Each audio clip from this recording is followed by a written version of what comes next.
All right, hello, welcome traders. Hey, good evening. It's Monday, April 27th, 2026. Back in action. I got a bunch of videos and stuff ready for you guys for this week, but I wanted to just jump on. Let's take a look at the account. Let's take a look at how we're doing. Let's take a look at some of the trades, and let's take a look at the markets and see what trade ideas are out there. I've got three good trade ideas for you by the end of this video. We'll keep it short, but I want to make sure we run through a bunch of stuff with you. And I want to kind of put the title of this video, and everybody will probably read the title and go, "Oh, this sounds boring. I don't want to watch it. I want trade ideas or something." Okay. And this is actually the opposite of that. I'm going to talk about patience here for just a quick minute. Right? Patience to me is a tactical weapon in trading. Okay? Understanding patience and how to use it properly. It acts as a filter for high probability opportunities. It's going to prevent emotional overtrading. It's going to preserve your capital during volatile market conditions. So rather than being passive, okay, patient trading is actually active. Okay, it's just a disciplined strategy that's going to separate the good traders from those who are struggling right now and who impulsively react to all the market noise that's going on around you. Okay, so two reasons that I think patience is really a tactical trade. Number one, it filters out the noise and low quality trades. I mean, it's super important.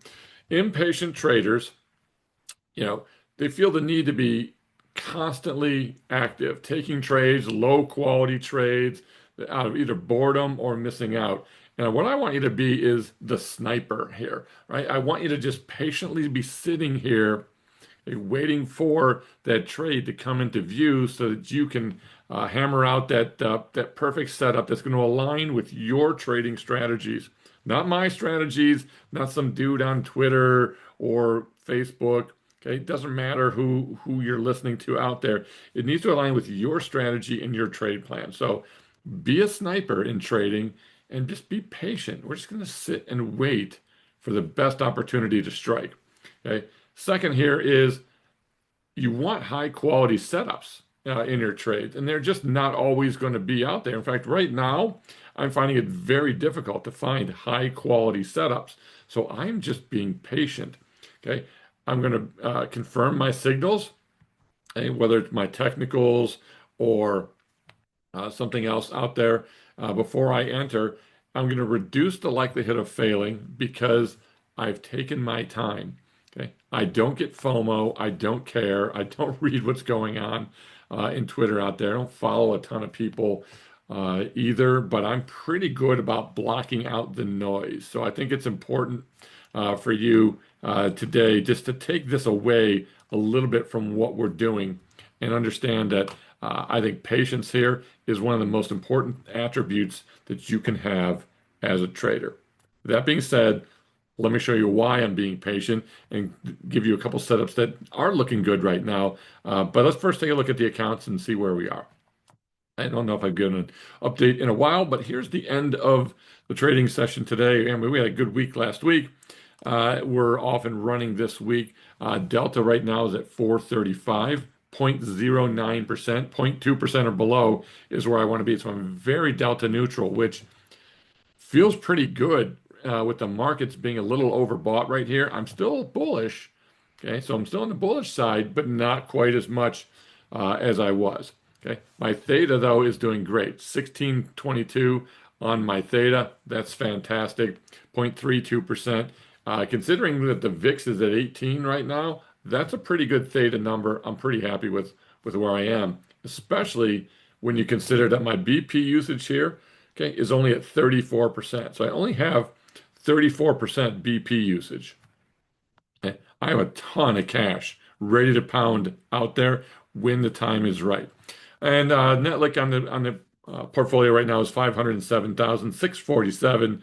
So we're up. We're almost near the all-time high. We're just 2 grand off the all-time high, which was set a week ago on the 17th. So on the 17th, we hit that all-time high.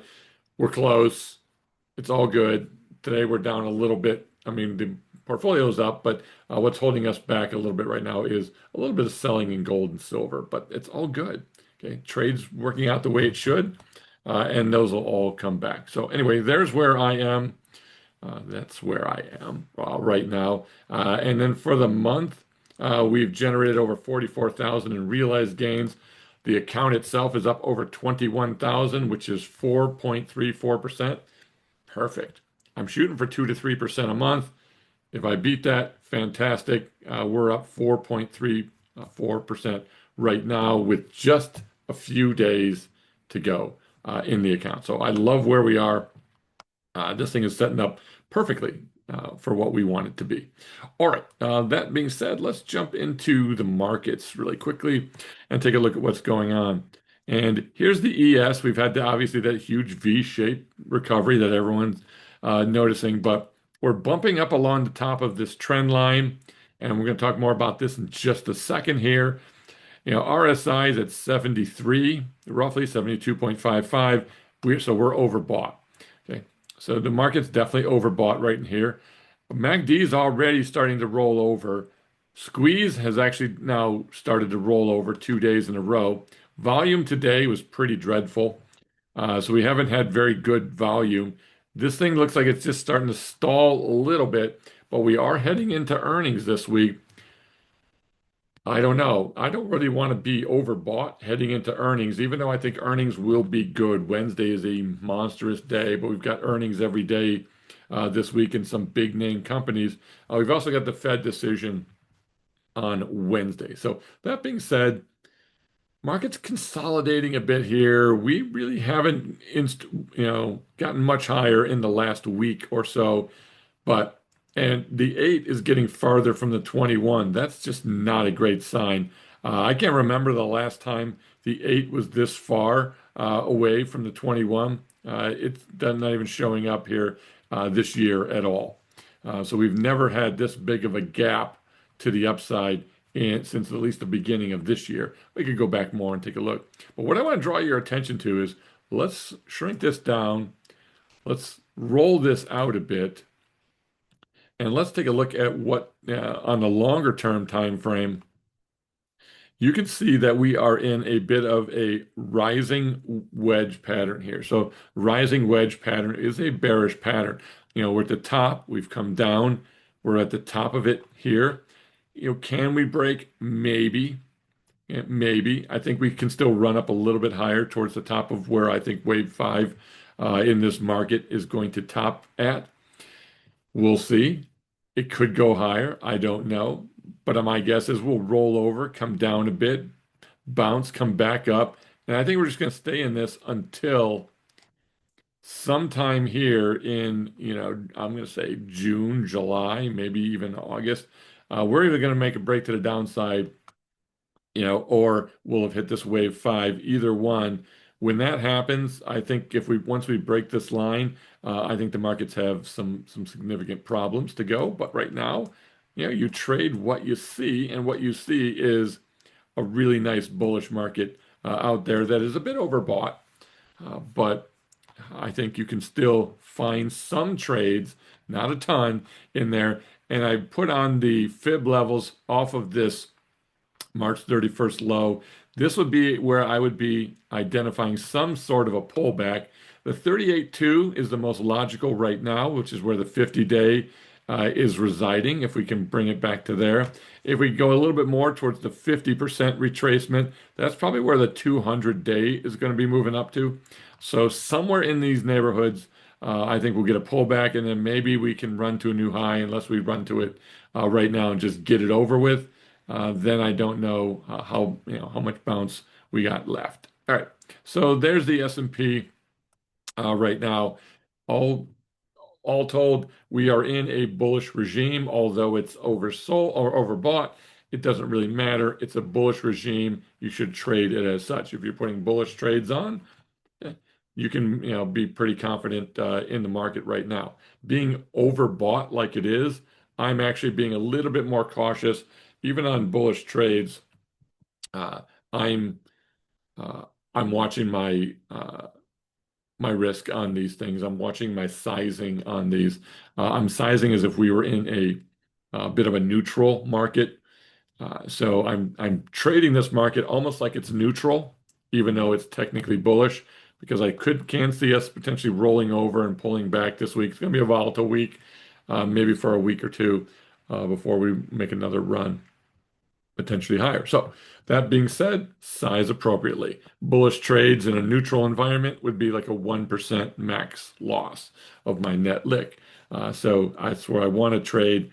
So I'm trading it as if it was a neutral market out there. All right, now there's ES. Oil continues to just do great oil things. It keeps moving higher here after this initial sell-off on the ceasefire that does nothing. We're just inching higher. I think oil stays higher for longer. We're in some great oil trades. We're making quite a bit of money. It's been probably one of my most profitable tickers all year. I think oil stays elevated. Looks like we're starting to make the reversal higher. Oil is definitely in a bullish regime. I'm going to stick with the bullish regime for as long as possible. Now, gold and silver both look this way, but you've had the 8 break to 21. Stock is below the 21. You got a bearish PSAR and RSI below 50. Gold has now entered into a bearish regime, at least on the daily chart. So I'm not putting on bullish trades here. I might put on some neutral trades and size them about 1%. Okay, but I cannot put bearish or bullish trades on in a bearish regime without sizing down really small, and just doesn't make sense to fight the market. So gold not looking too healthy here. It's okay. We do have some gold trades on. They're actually doing fantastic. I'm up 76% right now on the 112. 112 is perfectly designed for this type of a market that has been moving up and then slowly starts to tip over. That's a perfect scenario. The at the money 112 or 111 or 113 or whatever you want to trade has been a absolute fantastic trade, and it's generating a lot of cash for me. The account is up over 22% this year in the first 4 months of the year. That's almost a goal for the year, and we're only in April. So a lot of this can be attributed to the at the money 1-1x trades that I'm doing, but the 112 certainly paying off here. We've got it dialed in right now, and my Vega is 1/3 of my theta right now. This is the lowest Vega I have had, so I really don't have a lot of volatility risk at all in the account. We cleaned up a little bit more of that today by taking some more naked puts off for about 96% winners. So we're in good shape here for the market overall. All right. That being said, let's move on here. Take a look at a few other things, including as we just talked about silver, same type of chart here as gold, and then bonds dropping a bit today. Bonds have technically entered a bearish regime as well. It's a bit neutral, but technically you're breaking down. And one of the things you see with these uh, ascending triangles here is if you don't break through the resistance and you break the trend line first, this can be a pretty violent move back down to fill this triangle here on it. So I talked about to this about members, but if you look at this triangle here, okay, I would say this might be an area that may come down and retest, at least to a small extent. So we'll see what happens, but right now bonds struggling a little bit, looking a little bit weak on the bond side. I'm not going to really touch base on stocks except for one. I'm going to give you two stocks. The two stocks I like the most right now that haven't overrun and are going crazy out there is Hood. I love the fact that the 8's above the 21, the stock's above the 50-day. So we're going to see if this 50-day and 21 hold. Now, we do have earnings coming up tomorrow. So we're going to see. We're going to hold off until Wednesday on this trade. We're going to see how this thing handles into earnings. But earnings have been good. You look at these earnings releases here. For the most part, this thing continues to beat, beat, beat, beat, beat. It's just a matter of how the market's going to interpret that. I think Hood is a good company. They know exactly what they're doing. I don't love the platform, but it's a good company. And I think these guys will be fine overall. So I like entering here into maybe one of the dynamic poor man covered call trades that I use. And then another one is IREN. I really like this trade. A little bit of a breakout over the trend line here, failing, coming right back in. We got earnings coming out on Thursday of next week, so we got a little ways to go on earnings. Any pullback here to me is, I think, an opportunity on IREN. So I'd like both of those in here right now. Quick look at Bitcoin. Bullish, everything bullish, little pullback today. Let's see if this thing can hold the 21 or the 50 and bounce and head back up. This way, strategy looking even more bullish, well above its 8 even. Maybe got a little bit ahead of itself. Let no pullback here. We'll see if Bitcoin can get moving back up. But this thing is repairing itself little by little. Ethereum also looks pretty good in here. We'll extend this out. So Ethereum looks good here, despite a little bit of a pullback today. Only pulled back to the 21 and the 50, bounced off of its lows of the session, and then we'll watch how BMNR, so Bitmine, we'll be watching how this handles things. It's looking a little bit weaker right now, but you know what? It's off of its lows. I like it in here. We'll continue to run a dynamic poor man covered call on that trade. All right. So 2 trades from today. Uh, I do like what I'm seeing in Hood. I think that's a trade opportunity for this week that's potentially setting up. I do like what we're seeing, even though it's a little bit bearish here. I don't mind this for a strangle on bonds. So I think a strangle on bonds is something that you can take a look at, whether it's ZB or if you prefer TLT here. Again, a little bit bearish right now, so don't size, to 2% of net lick. I'm using my my sizing chart based on regime. We're in a bearish regime. If I'm going to put a neutral trade in, like a strangle, because I still think we're going to hold these lows, then I'm going to just size to like 1% when I'm not trading with the regime. So I like the TLT strangle in here. So I like Hood for poor man's covered call opportunity, leaps opportunity. I like IREN on the pullback here. Let's see what earnings holds for these guys. I like the strangle on TLT. And then I think you just got to be patient. And I think you can continue to write either strangles or like either ratio spreads or 1-1-2 trades, which is the same thing. Either one of those on oil here and just ride this for now. All right. So there's where we are. Things are going great. We're up over 22% for the year. If you want to see how we're doing it, if you want to follow along with the members, great trades, a lot of really good zero DTE stuff going on. Again, this is where you can be patient. Okay, I don't love the setups. Okay, and yes, I don't love where Amazon is and Nvidia is right now. These are all overbought stocks right now. If I'm looking at the charts, which I'm not sharing with you, I mean Amazon overbought, Nvidia overbought. Okay, Meta pretty close to overbought. Apple was just overbought. Google is also overbought in here. And then certainly Broadcom overbought and ARM overbought. So there's a lot of overbought stuff, which means I just don't want to get in to most of these stocks at these levels. Can they go higher? Absolutely. They can stay overbought for a bit of time. I would rather be patient. Okay. Being the sniper, I'm looking for the setups that makes the most sense to me. Okay, I'm liking on some of these trades I gave you guys today. Okay, I want to be prudent in this area, and one of the ways I do this while I'm waiting is I keep zero DTE going along. We've been doing great on zero DTE. We've got a good group going, a whole section of our Discord with zero DTE traders. They're all doing very well. All kinds of different strategies out there. I use the same one that I've been using for years. It's very profitable. I'm up 5 and 94% win rate. It does really, really well. But you can certainly do anything that you want. But come and join us. Get some education. We're about to release a bunch of new courses. So there's a bunch of new stuff coming. See what we're doing. Okay. I'm going to put out some more videos later this week on some mindset and some trading tips. Stay tuned for some of those. And like I said, if you want to join us, great, join us. If not, good luck and stay safe out there. We'll see you later. Bye-bye.